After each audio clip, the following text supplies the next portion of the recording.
Today's Checkpoint is brought to you by Brother Seth Gerak from Faith Mountain Pentecostal Church in Lakeside, California. Checkpoints are crafted to give you timely encouragement and focus as you navigate your journey. Think of them as quick stops to refresh and realign before continuing forward.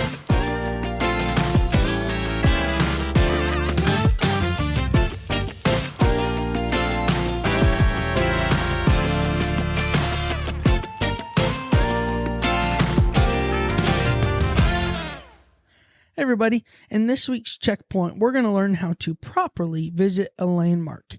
And hopefully you've got your coffee and a Bible. So let's dive into that Bible really quick. Proverbs says, "Remove not the ancient landmark which thy fathers have set." And with a quick Google search, you can find some easy suggestions on how to properly visit landmarks. A few key ones include: do your research about the location, time your visit, follow the guidelines or respect the local culture, and consider a guided tour. Maybe go beyond the photo ops by immersing yourself in the total experience. And if you look up landmark in the Merriam-Webster dictionary, the kids definition, if you scroll down, reads like this: an event that marks a turning point.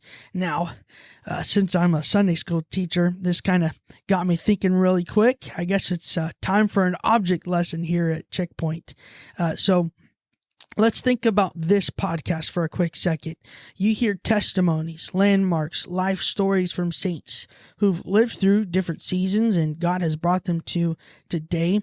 So let me take this checkpoint and help you visit these landmarks properly through a simple object lesson. Now, you're going to have to help me out with your Bible here.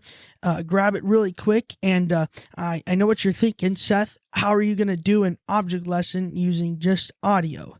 You know, don't we have to see you? Well, trust me, and I hope it'll all make sense here at the end of this checkpoint. All right, so welcome to Sunday school. Like I said, get your Bible really quick, and what I want you to do is flip through it really quickly from front to back. Just go as fast as you possibly can.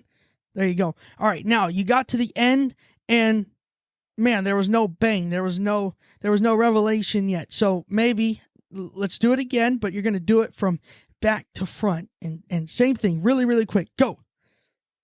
All right, so nothing happened. Right. Nothing was ever going to happen. And, you know, maybe you were thinking something was supposed to, you know, some bright light was supposed to flash at you from the Bible there. But unfortunately, that doesn't happen. And that's because we flipped through it so quickly. We didn't actually see anything. We didn't receive anything because we didn't read anything. Right. So hopefully that makes sense. There's your quick object lesson. But hopefully you caught it. Right? You have to take time to read the Bible, to really learn from it, to really receive anything from it. Now, I know what you're thinking again, Seth. Quit trying to read my mind. No, I'm kidding. I was actually thinking that you were thinking, Seth, what about using this checkpoint to help us properly visit these landmarks? And to that I say, thanks for tuning in. No, I'm kidding. Most likely you weren't thinking anything I thought you were thinking, but let me ask you something real quick. Is this entertainment or encouragement?